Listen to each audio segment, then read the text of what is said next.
Assalamualaikum warahmatullahi wabarakatuh. Halo sahabat, selamat datang di program Pendidikan Agama Islam. Bersama saya Muhammad Firman Hidayat, mahasiswa aktif UIN Sunan Kalijaga Yogyakarta, akan membahas tentang metode pendidikan anak dalam perspektif Quran Surat Hud ayat 101 beserta hadis yang berkaitan dengannya. Nah, sekarang mari dengarkan terlebih dahulu Quran Surat Hud ayat 101. وَمَا ظَلَمْنَاهُمْ وَلَكِنْ ظَلَمُوا أَنفُسَهُمْ فَمَا أَغْنَتْ عَنْهُمْ آلِهَتُهُمُ الَّتِي يَدْعُونَ مِنْ دُونِ اللَّهِ مِنْ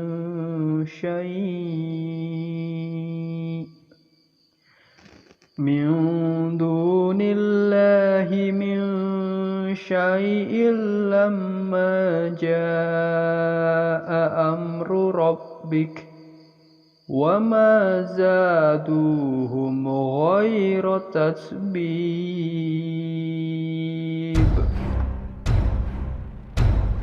Yang artinya, dan kami tidak menzolimi mereka, tetapi merekalah yang menzolimi diri mereka sendiri. Karena itu, tidak bermanfaat sedikit pun bagi mereka sesembahan yang mereka sembah selain Allah.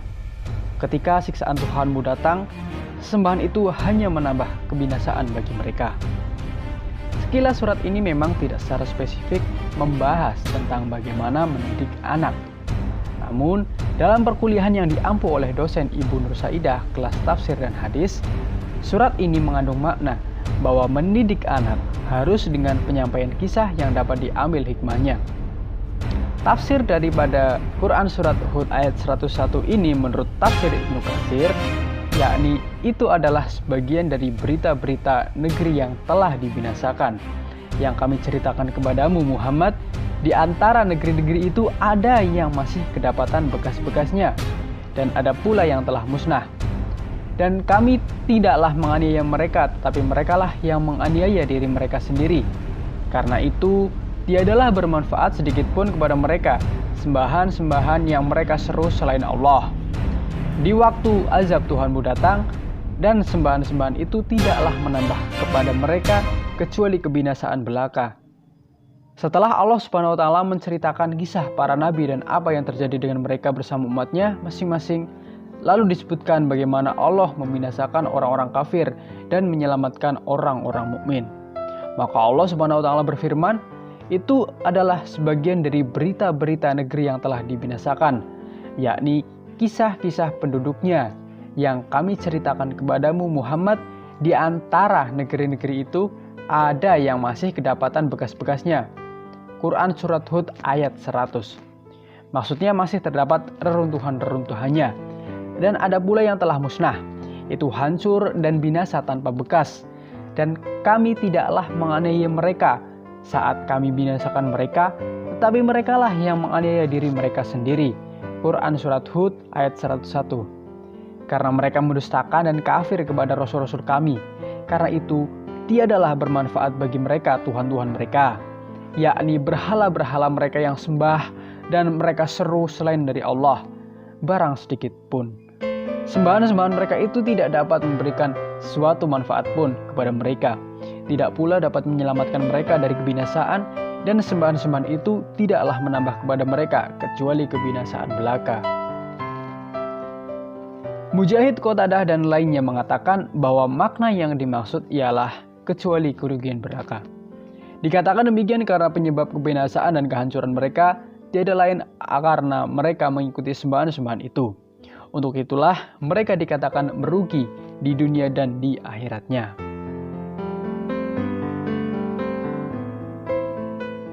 Hadis terkait dengan Quran Surat Hud ayat 101 ialah hadis yang diriwayatkan oleh Al-Bukhari dan Muslim dari Ibnu Umar.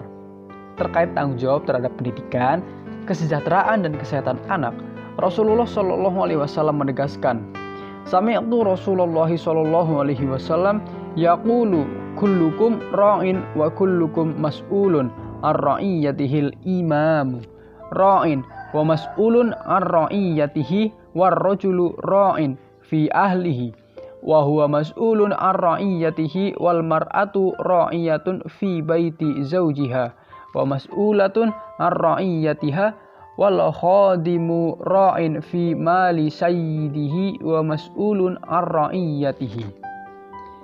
Yang artinya, aku mendengar Rasulullah Shallallahu Alaihi Wasallam bersabda, setiap kalian adalah pemimpin, dan setiap pemimpin akan dimintai pertanggungjawabannya atas yang dipimpinnya. Imam adalah pemimpin yang akan dimintai pertanggungjawaban atas rakyatnya. Seorang suami adalah pemimpin dan akan dimintai pertanggungjawaban atas keluarganya. Seorang istri adalah pemimpin di dalam urusan rumah tangga suaminya dan akan dimintai pertanggungjawaban atas urusan rumah tangga tersebut.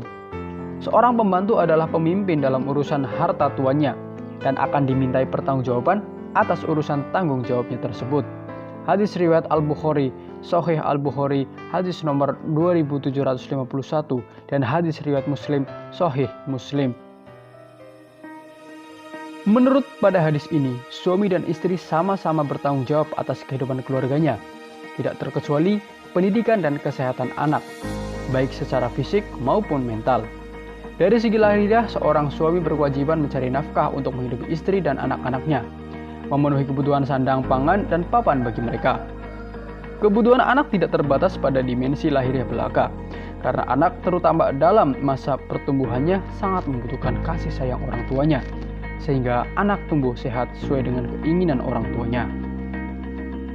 Pendidikan keluarga adalah proses pemberian nilai-nilai positif bagi tumbuh kembangnya anak sebagai fondasi pendidikan selanjutnya. Selain itu, Abdullah juga mendefinisikan pendidikan keluarga adalah segala usaha yang dilakukan oleh orang tua berupa pembiasaan dan improvisasi untuk membantu perkembangan pribadi anak.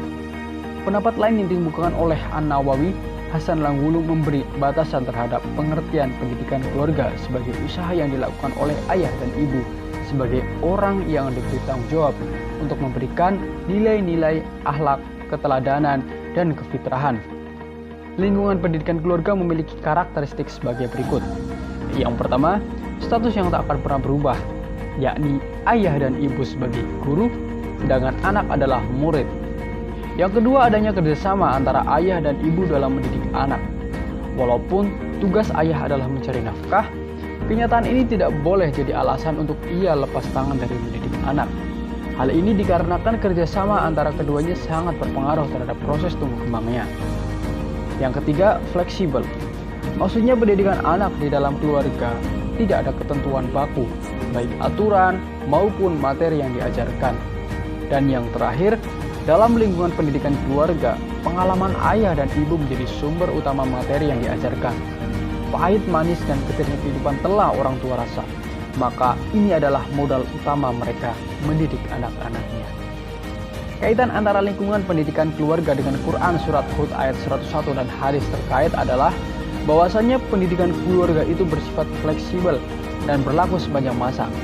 Ilmu yang tak akan pernah selesai ialah tata krama, sehingga sepanjang masa orang tua harus mendidik anak-anaknya dengan salah satu metodenya ialah dengan penyampaian kisah atau pengalaman orang tuanya. Di dalam ilmu pendidikan, orang tua adalah guru abadi, sedangkan anak adalah murid yang tak akan pernah lulus. Maksudnya proses pendidikan dalam keluarga berjalan sepanjang masa, serta apa saja dipelajari di dalamnya. Hal ini senada dengan metode Allah dalam mengajarkan ilmu kepada Nabi Muhammad SAW. Meskipun beliau telah mencapai umur yang matang, Allah tetap memberi pengajaran kepada beliau. Meskipun beliau telah berkeluarga, Allah tidak serta-merta memutus proses pembelajaran kepada Nabi. Hal ini perlu orang tua pahami, bahwa meskipun anak telah mencapai kedewasaan atau telah lulus pendidikan formalnya, tidak menjadi alasan orang tua berhenti mendidik mereka. Dalam hadis Nabi disebutkan bahwa pendidikan yang utama diberikan kepada anak adalah tata krama. Pendidikan tata krama inilah yang harus terus dikontrol oleh orang tua hingga akhir hayat. Tata krama juga tidak mengenal akhir. Setiap peristiwa mempunyai cara yang berbeda dalam menyikapinya. Maka dari itu, pendidikan keluarga adalah pendidikan sepanjang masa bagi murid yang tak pernah lulus, yakni anak. Sedangkan orang tua adalah guru abadi. Sebab kalau bukan dari orang tua, dari siapa lagi anak akan mendapatkan pendidikan tata krama? Nah, itu tadi ulasan mengenai pendidikan anak dalam perspektif Quran Surat Hud ayat 101, beserta hadis terkait. Semoga video ini dapat bermanfaat dan menambah wawasan kita ya sahabat. Baiklah, sekian untuk pembahasan kali ini. Sampai jumpa di pembahasan selanjutnya. Wassalamualaikum warahmatullahi wabarakatuh.